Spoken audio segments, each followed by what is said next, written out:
Uh, all right, I would like to give you one numerical example of the first z-score model so that you can see how to apply this model to get the score. I'm going to assume the following numbers. I am going to assume that the proportion between working capital and total asset is equal to 42%. So if you are given financial statements, you should be able to calculate 0.42 yourself, alright? Next, the proportion between RE and total asset is equal to 15%, 0.15. Basic earnings power is equal to, of course, this is VAT divided by total asset. So this is equal to 28%. And the market capitalization S over total liabilities. This is equal to 0.75. And the last one, total asset turnover, S over total assets, right? This is the same thing as total asset turnover.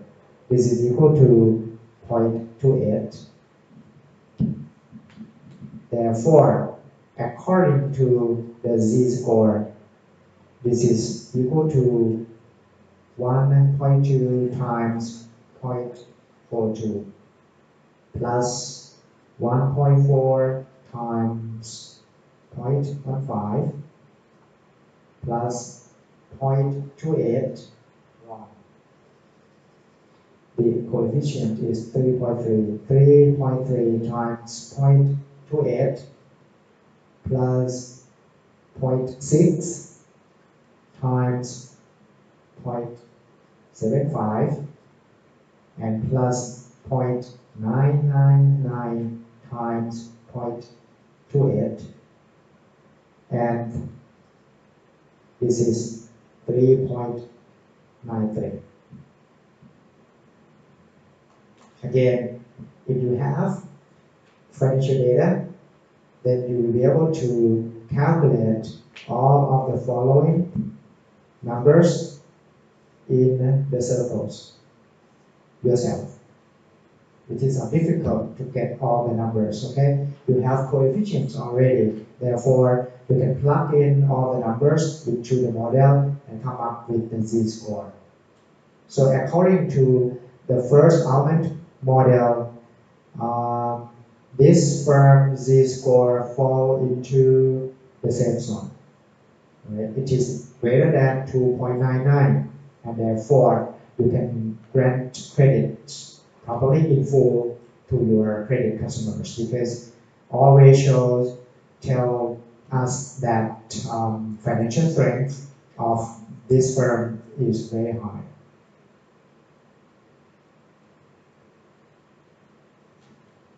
Is this clear? All right.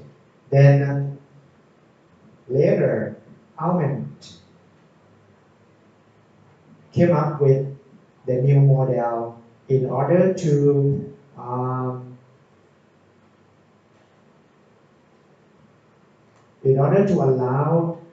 firms whose shares are not listed on any exchange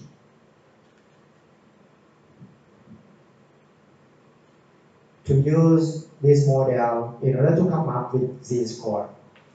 The next or the second model on the next page is called z-prime score. Again, this is in the z-score family. Z-prime score. I don't remember the name when he published this paper, all right? Now you can see that there are some similarities and differences between the first and the second model. First of all, at least there are two similarities. The first one is that there is no intercept term. No intercept term. Second, factors are very similar. Working capital, retained earnings, basic earning powers, However, for the first factor, Almond used the book value of equity, the book value of equity. And the last term is still the total asset turnover ratio. So by replacing market value of equity by the book value of equity, private firms can apply this model in order to get the score of potential credit customers as well. But you can see that coefficients change, right? So by plug in plugging in all the numbers from financial statements, you can come up with the Z grand score, and of course the benchmark change, the benchmarks change. So the distress zone is below 1.23, and the safe zone is above 2.90, and the gray zone becomes 1.23 and 2.9. So now this is helpful for firms whose stocks are not listed on any exchange. Interpretation will be similar, right? And later, Almond came up with the third model, Z double prime score. This model can be applied to firms in emerging markets. In emerging markets, for example, probably in China, Russia, India, Brazil, and so on. Right? Now, he changed this model a little bit by allowing the model to have an intercept too. And surprisingly, total asset turnover ratio is dropped out. It is dropped out, meaning that this factor is not statistically significant for the emerging market firms, And you can see that coefficients are different too from the first two models, right? The first four factors are similar: working capital, retained earnings, basic earning power, and the debt equity ratio. Similar. And then you can use the book value, because firms that he used to study are firms that were not listed on any exchange. Therefore, the book value of equity can be used. Okay, yes. This one. Meaning here. If this is the regression, right? This is y, this is x.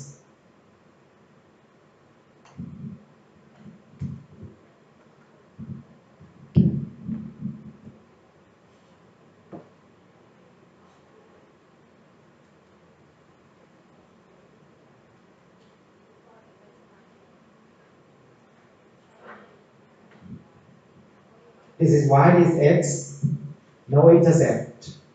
The graph may be drawn like this, or like this, right? No intercept. With intercept, then the graph may be drawn like this one. So this is the intercept term.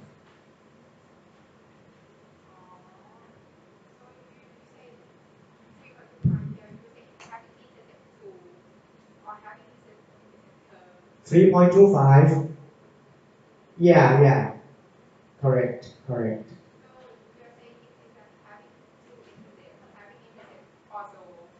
Basically, it is like a free point for every firm, right? With any factors plugged in the model, every firm gets 3.25 already, right? That's the meaning of the intercept, right? I'm sorry that I don't have the reference here. I tried my best to search on the internet and to get the paper, but I don't get the reference. I mean the benchmark.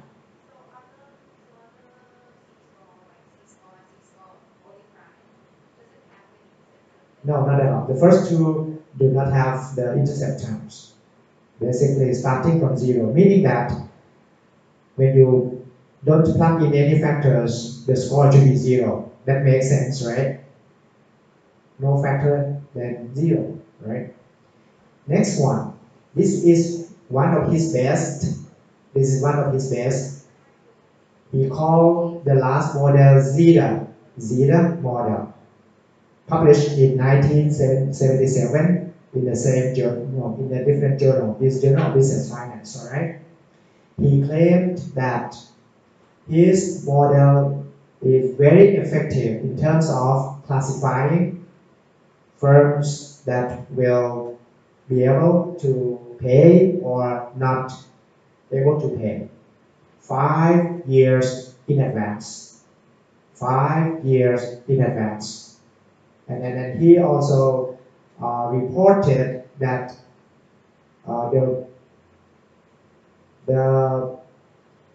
his prediction using his model was 85% accurate.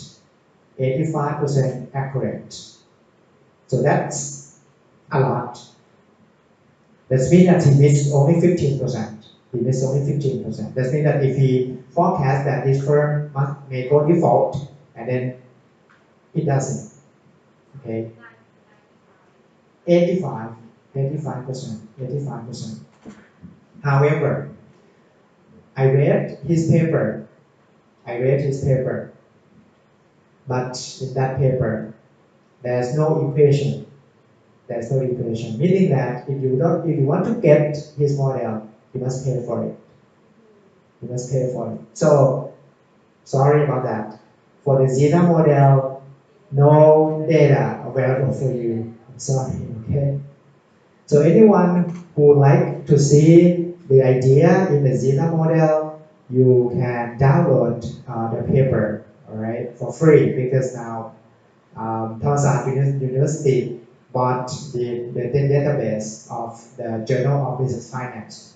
Anyone with the TU access can get this paper for free, all right? But no equation, nothing at all. Just say that our model is very good.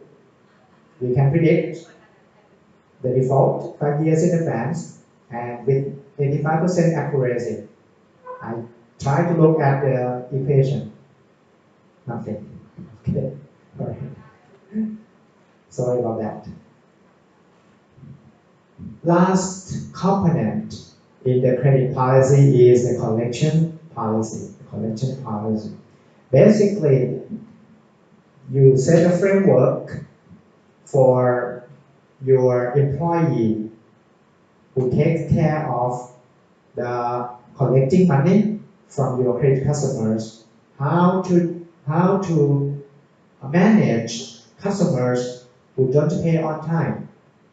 Okay, basically, we try to collect money from the past due accounts. Here are some general procedure. The first thing that the firm does is by sending the past due customers a letter first. If this is not effective, then a second letter will be sent, and in the second letter, you may call this is a more severe letter.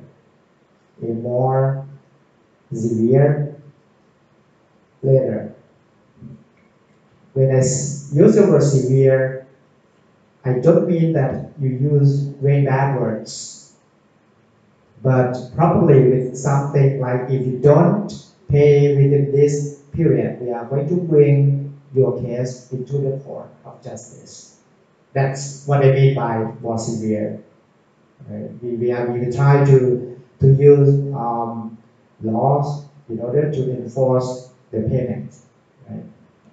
Because the first letter will just say that you owe us more than 3 months now, please come and pay, you can contact me anytime, all right, unsuccessful.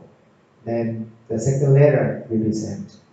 And then a phone call may be used. A phone call. Sometimes unsuccessful.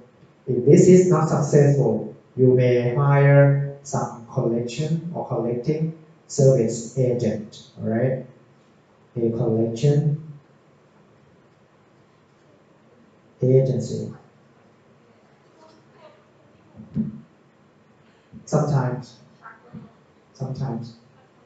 Let me tell you one story about what happened during the economic crisis in Thailand about 20 years ago, right?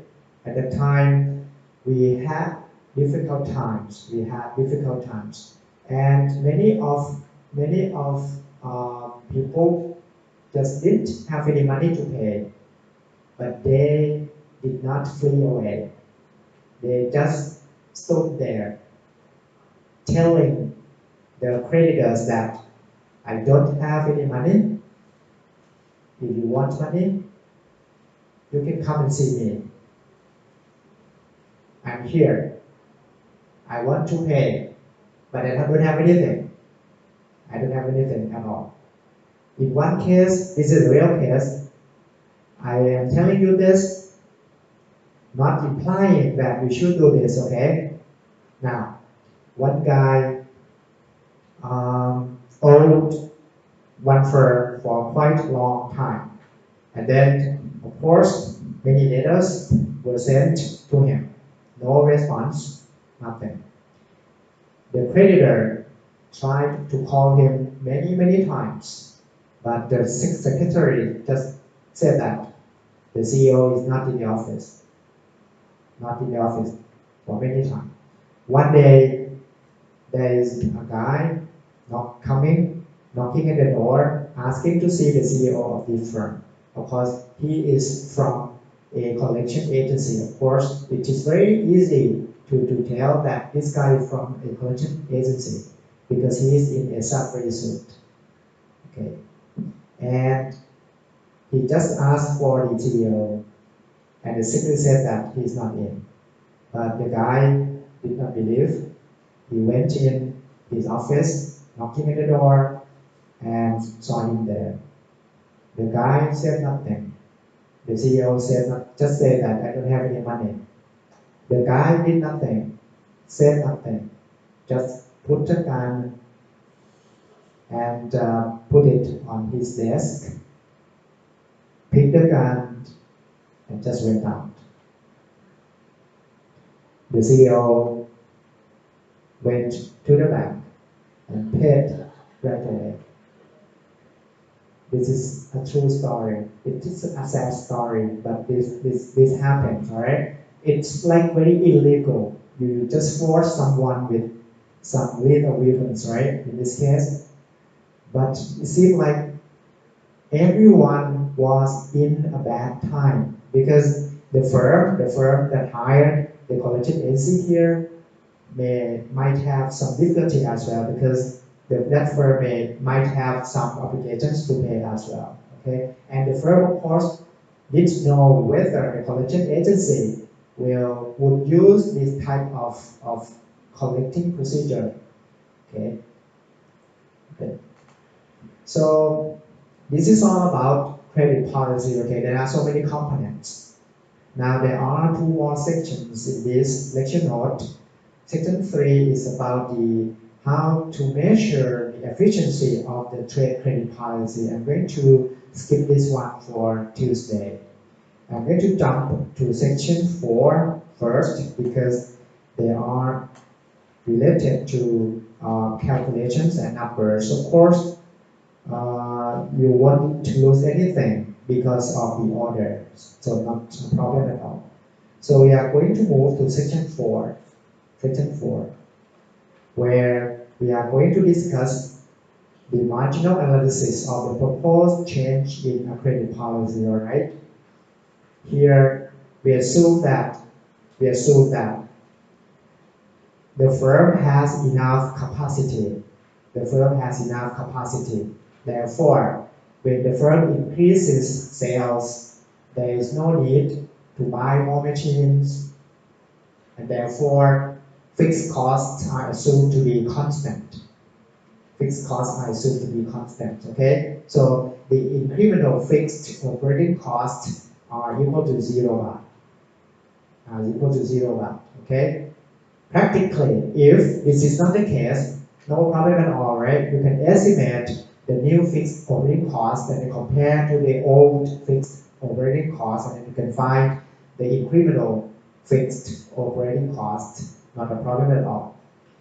I am going to use two subscripts and O for the old or the current policy. O for old or current. And then the capital N for the new policy, okay? S stands for sales. And the capital V for the percentage variable costs. Now, please make a star here.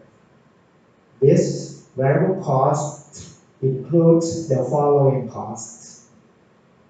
Cost of goods sold, inventory, carrying cost, the cost of administering the credit department, and other variable costs, for example, collection effort costs, with one exception, with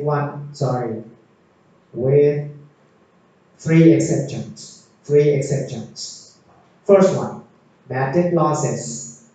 Bad debt losses are not included in the variable cost here. That's the first one. Second exception, the cost of carrying accounts receivable.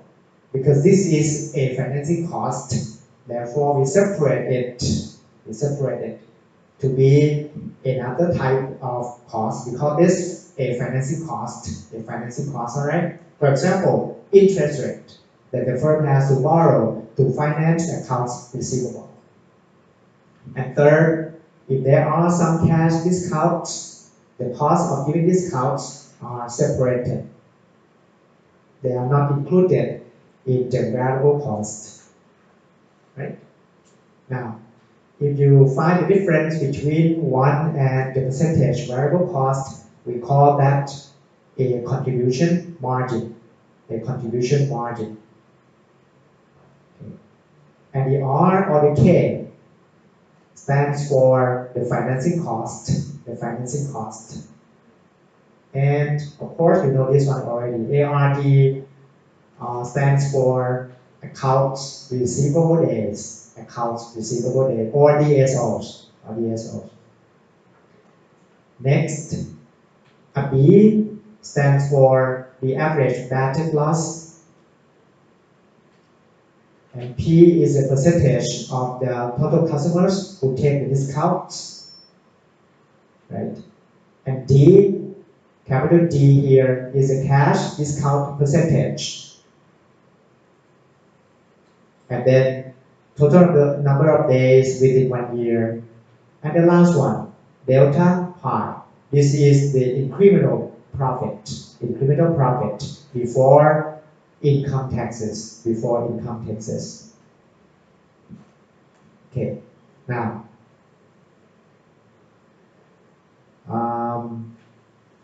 let me take a look at the final result first. This is what we are going to do. There are two broad changes from 2. Currently, you may have a more relaxed credit policy. And then you decide to change to a tighter credit policy, right?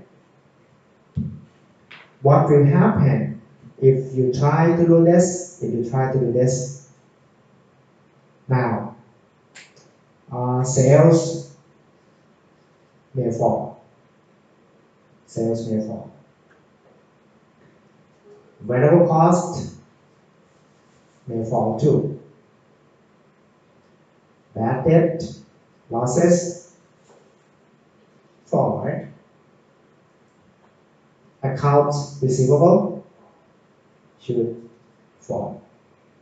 And you should know that accounts receivable is composed of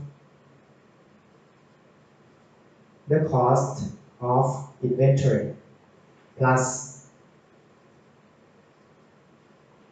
a profit plus a profit.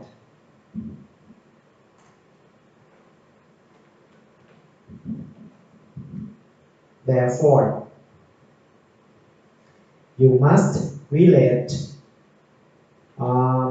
the accounts receivable to one variable called an investment in accounts receivable. Sometimes you need to get rid of the profit that you have added to the cost of inventory in order to get the real cost of the inventory. Imagine this one. You buy inventory equal to 100 baht, right? But when you sell this inventory on credit, you may add 10 baht of profit.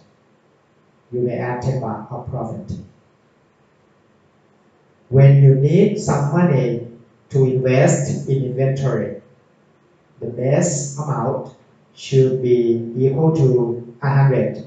Are you following me? All right. So it is not 110 because the real cost of the accounts receivable should be based on the cost price, not the price. The price includes both the cost and the margin. So you may need to discount this one by subtracting profit out of the accounts receivable first in order to get the total cost of inventory. And then if you don't have money to buy inventory, you may borrow money. And if you borrow money, you may have to pay some interest, right? So the interest charges will be based on the cost of the accounts receivable. Sometimes this is correct, but sometimes you may miss. I'm going to explain to you later.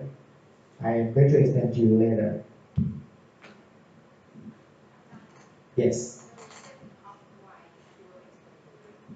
You are going to see next. Yes.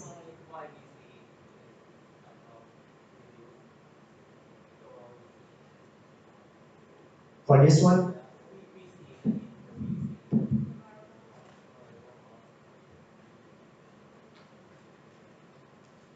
because when sales are smaller, and the variable cost is percentage of sales, right? So if sales are smaller, total variable cost should fall, right? There's a direct relationship. Yeah.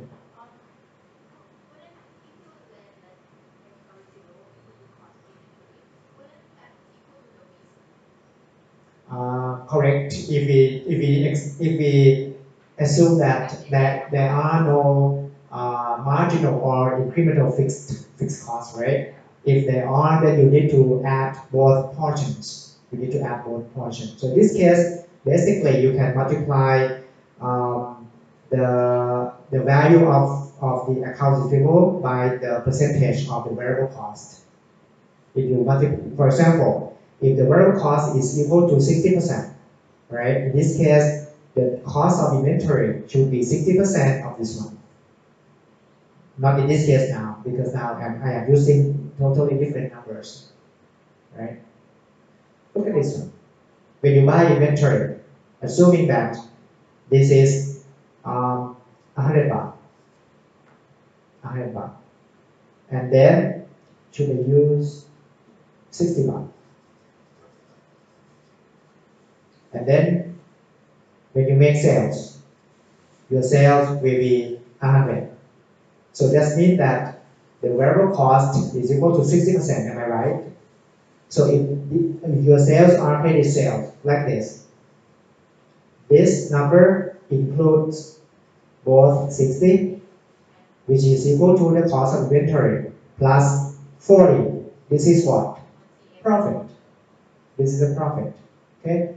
Therefore, in order to find the financing cost of this amount, or indirectly, your accounts receivable must be 100. If you make sales on credit, right? 100. But this 100 is composed of 60, the cost of inventory, plus 40, the margin.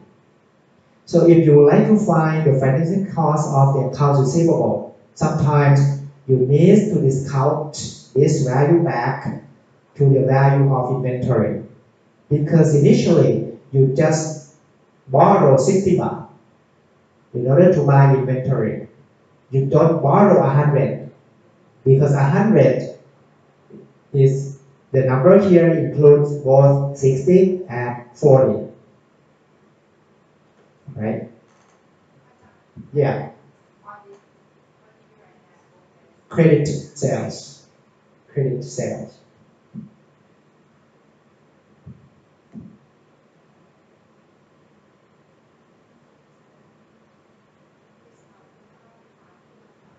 But sometimes,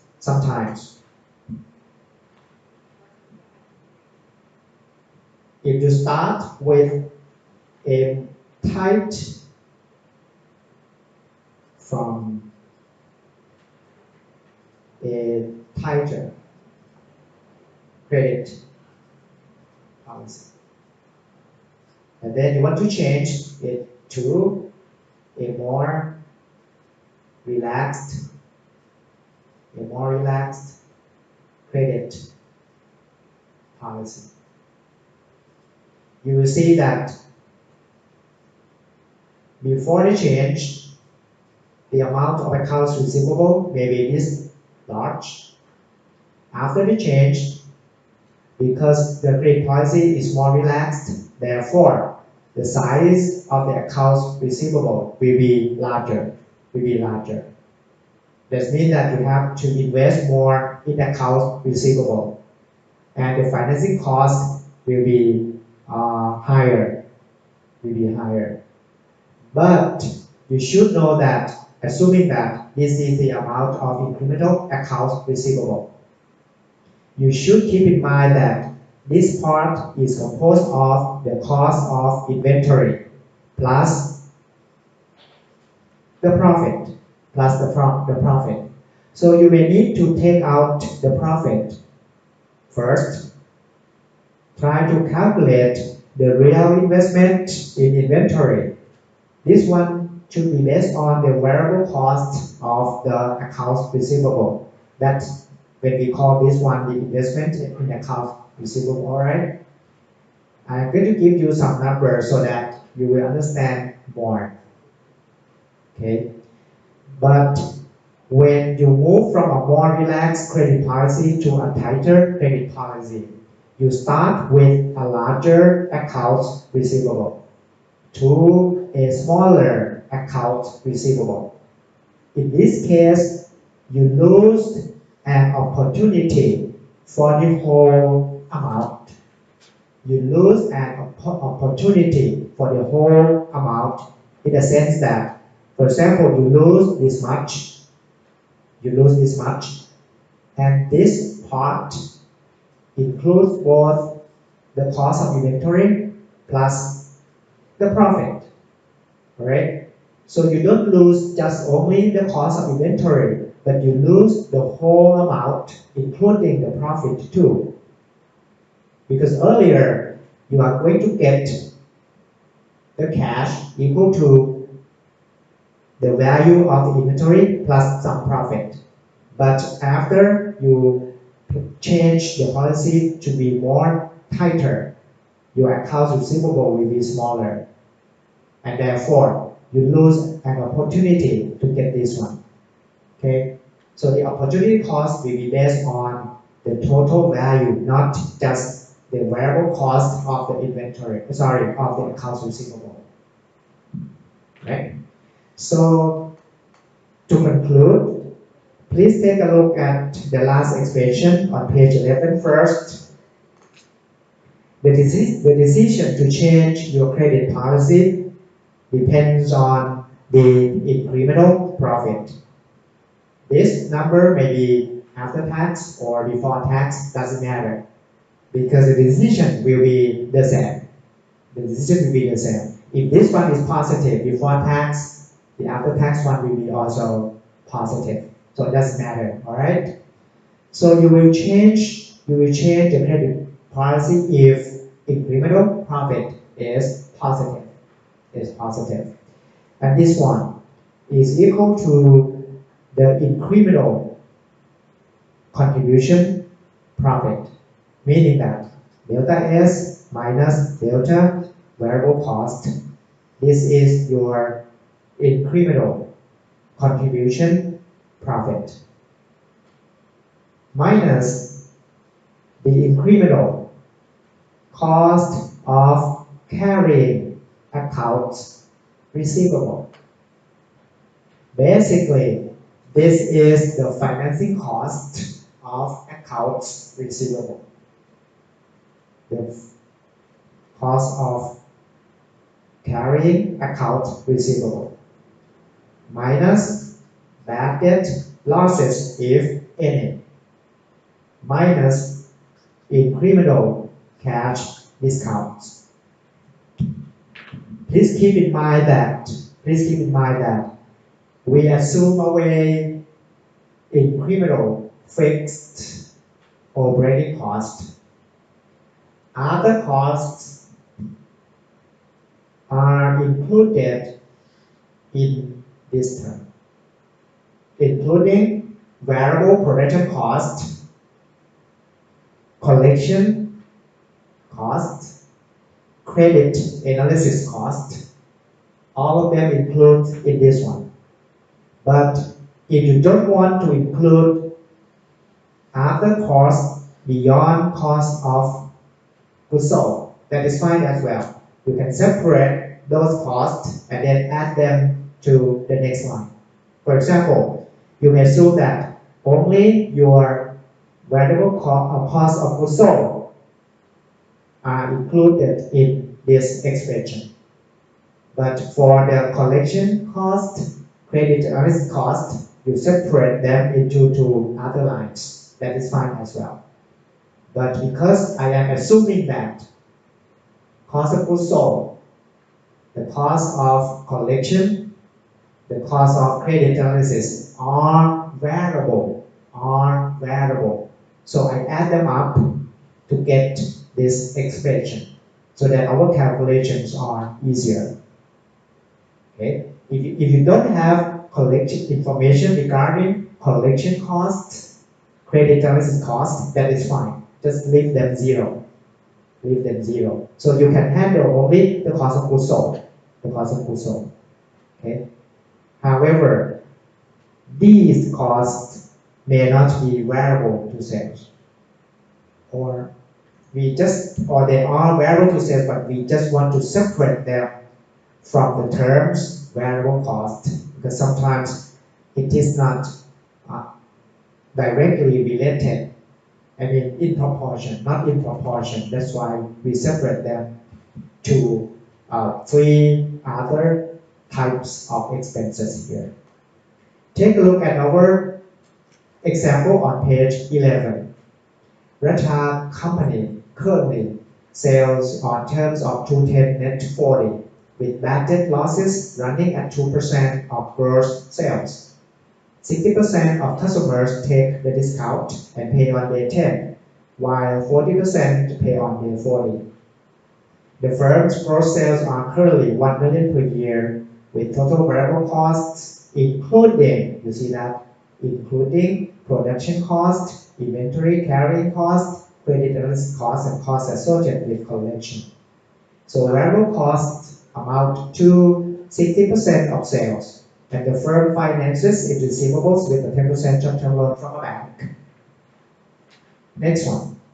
The firm's credit manager has proposed that credit terms be changed to 220 net 60. Tighter or more relaxed? Tighter or more relaxed? More relaxed? Okay. So if the credit policy is more relaxed, what will happen to the accounts receivable? It will be larger. It will be larger. All right. So accounts receivable will be larger. Will be larger. All right. We come back to this point. She has estimated that this change would increase sales to 1.1 million.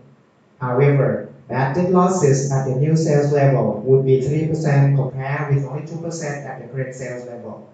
She has also expected that 75% of the customers would take discounts under the new terms, paying on day 20, while 25% would now pay on day 60. If there is a sufficient production capacity to support doubling in sales, assume that fixed costs stay the same. Should the firm change the credit terms? We are assuming that the capacity can handle the new level of sales, all right? So first of all, you need to find incremental investment in accounts receivable. This is the incremental investment in accounts receivable. Incremental investment in accounts receivable. This is the AR before the credit policies is changed. This is your new AR. So when you know that the new credit term increases the AR, turn back to page 11, please. Incremental investment in accounts receivable can be calculated using the first expression. Please take a look at the first expression carefully. Okay. Now, we try to find additional days that you allow your customers to pay. Now, you need to know that the incremental investment in accounts receivable are composed of two portions.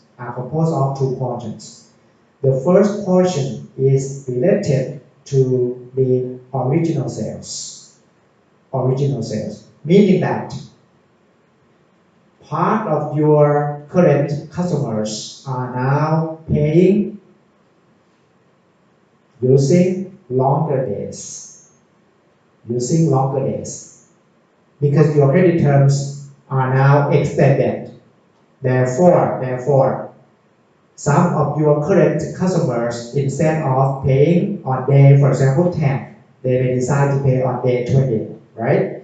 So you must calculate the total number of days that you allow your customer to pay longer. How many days? And what is daily sales based on old sales level? So the first expression is related to the increased investment in receivables with the original customers.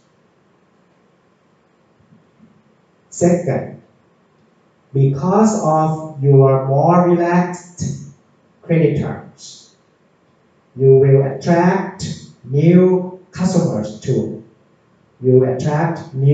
customers too. You need to find the difference between sales post and pre-change per day. That is sales new minus sales old divided by total number of days. And you multiply this one by the accounts receivable days.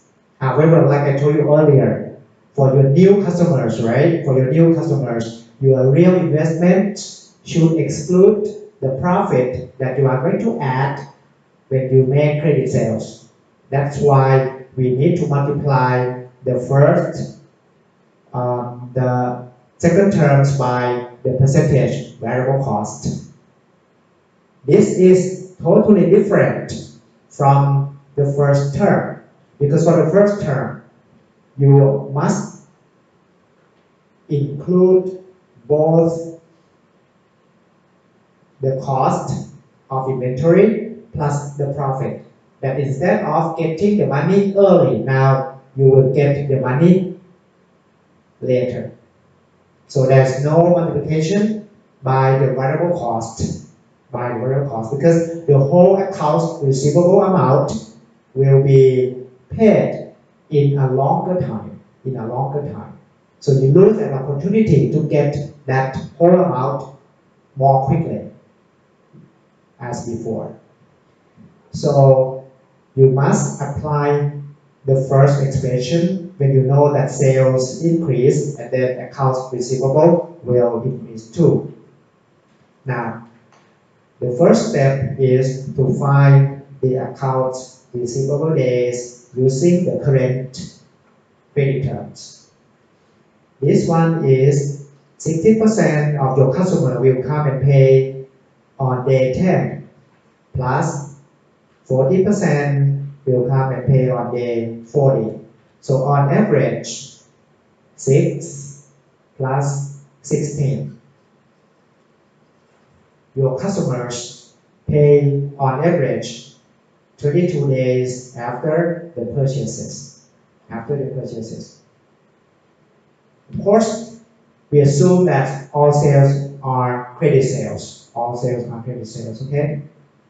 Now, according to the proposed credit terms, the accounts receivable days can be calculated by 75% of your customers will take the cash discount. So they will pay on day 20. Plus 25% will come and pay on day 60. Therefore,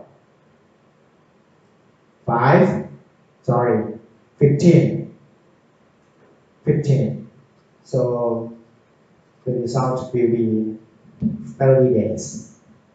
And therefore, the incremental investments in accounts receivable using the first expression will be 30 minus 22. Let me check the expression a little bit. Okay, that's correct. Times the sales that are based on the current credit policy, which is equal to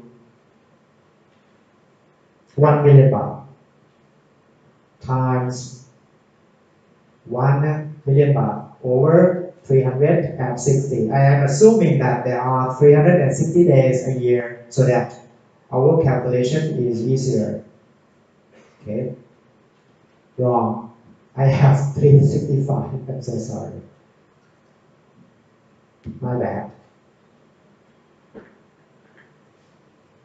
So I am assuming that there are 365 days within 1 year. So basically, this amount is related to your current customers who will now pay later, right? Plus the amount of investment that are related to your new customers, and this is equal to 1.1 million minus 1 million over 365.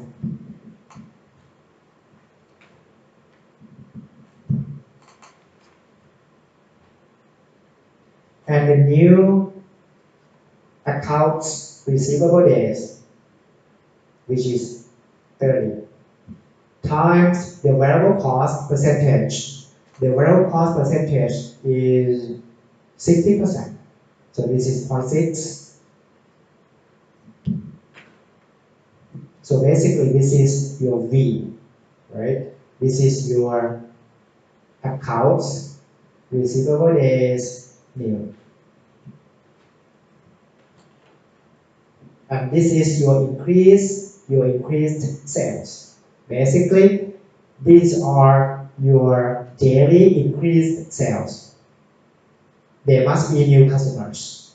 There must be new customers. And the customers, on average, according to the new credit policy, pays on their 30.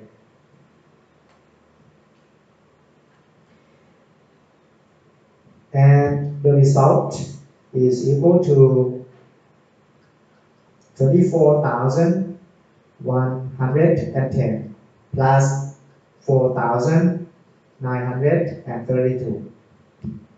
So altogether, the incremental investment in accounts receivable is equal to 29,042 baht. 29,042 baht.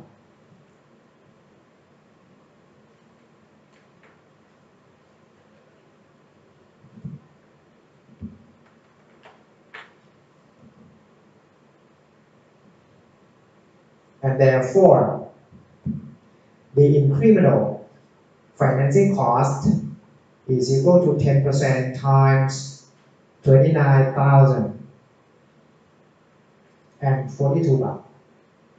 So this is equal to 2,904.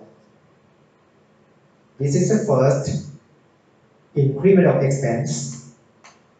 Basically, this is the incremental financing cost,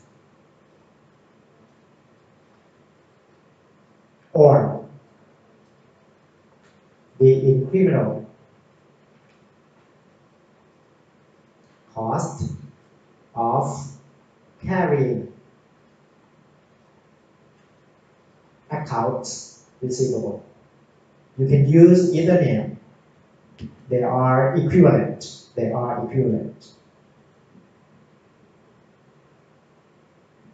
So basically, you need to invest more in accounts receivable, equal to 29,042 baht.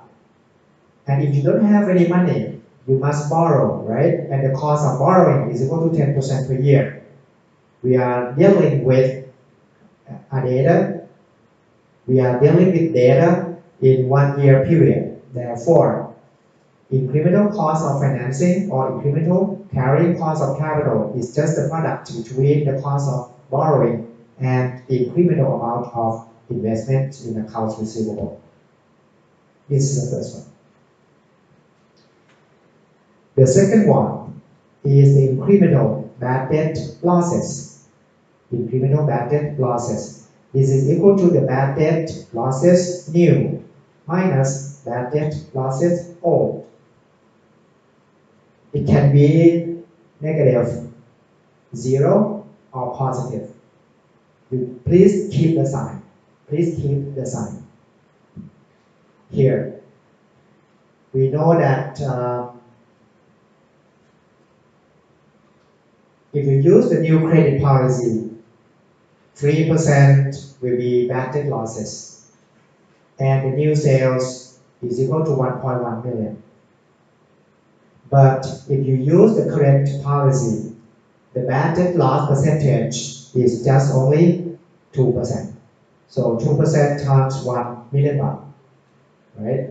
So this is 33,000 minus 20,000, and this is 13,000 baht.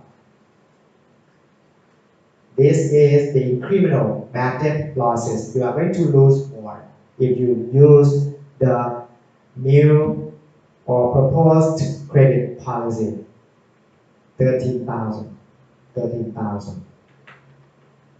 This one should be simple. Next one, incremental cash discounts. Incremental cash discount. This one must be equal to the cash discount using the new policy minus the cash discount using the current policy.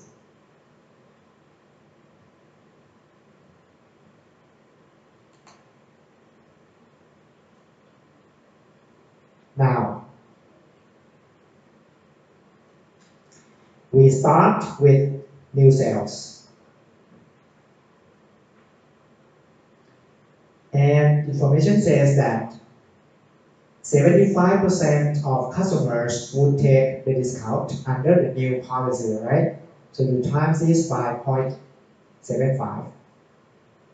Not all customers will pay quickly, only 75%. And you give 2%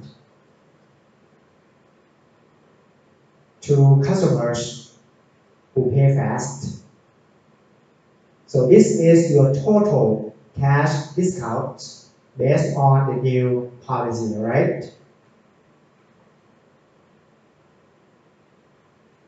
And the cash discount for the old policies can be calculated using the same procedure. Start with sales, 1 million baht.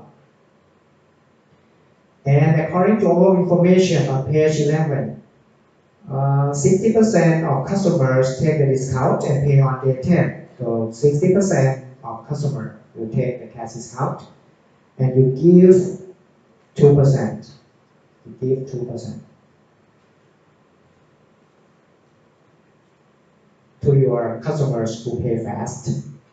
Therefore, incremental cash discounts are 16,500 minus 12,000, and this is equal to 4,500. You need to pay more. Basically, you lose more. You lose more cash. This is the third incremental expense.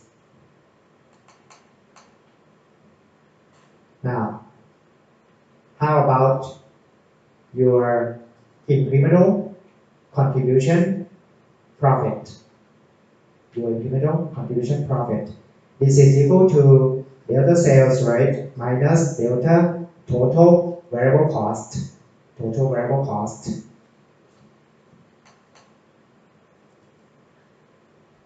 Since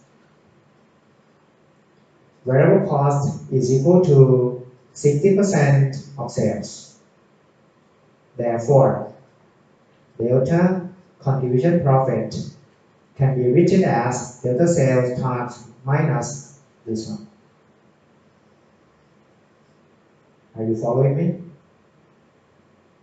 Because this is fixed, right? It is a fixed percentage, no change at all. But if the variable cost of the new policy is different from that of the old one, you cannot use this expression. You need to calculate. The contribution profit for each policy separately. This can be grouped only if the variable cost percentage for both policies are the same.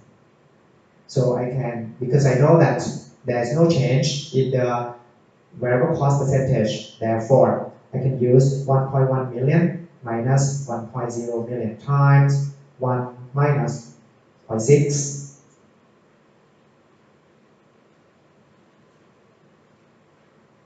And this is equal to, am I right? 0.4?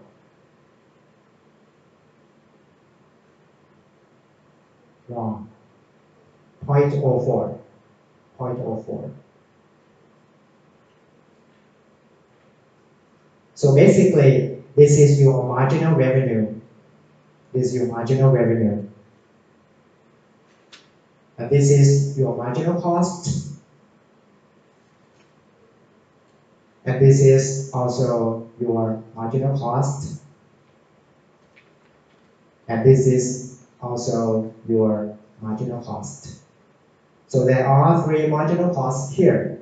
Incremental investment, incremental financing cost of accounts receivable, incremental bad debt losses, marginal cost also because the sign is positive, you pay more or you lose more. And the last one, you pay more discounts, right?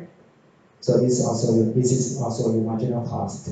Therefore, your incremental profit before tax is equal to 0.04 million minus, I can use this one, 40,000 minus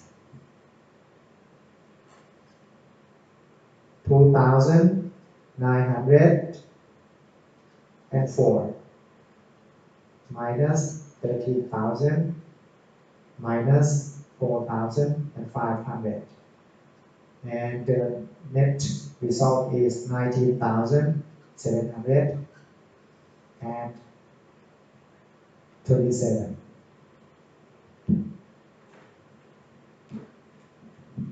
So changing credit policy to be more relaxed here adds value to the firm. Adds value to the firm. Even if this is not the net present value, but you can interpret this number similarly.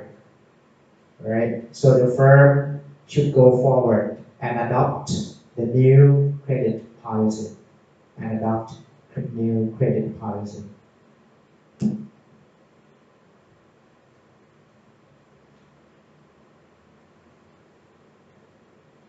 One thing before we leave the class today is that when you change your credit policies such that sales decrease and therefore accounts receivable decrease too. If that happens, then the incremental investment in accounts receivable must be calculated using the second expression. I don't have an example in this lecture note, but you have a chance to practice using the end of problems, end of chapters problem. All right, there are a few problems that ask you to calculate the delta profit according to a more relaxed policy and a less relaxed or a tougher credit policy. All right. So if you don't have any question, we'll see you on Tuesday. Thanks a lot for coming today.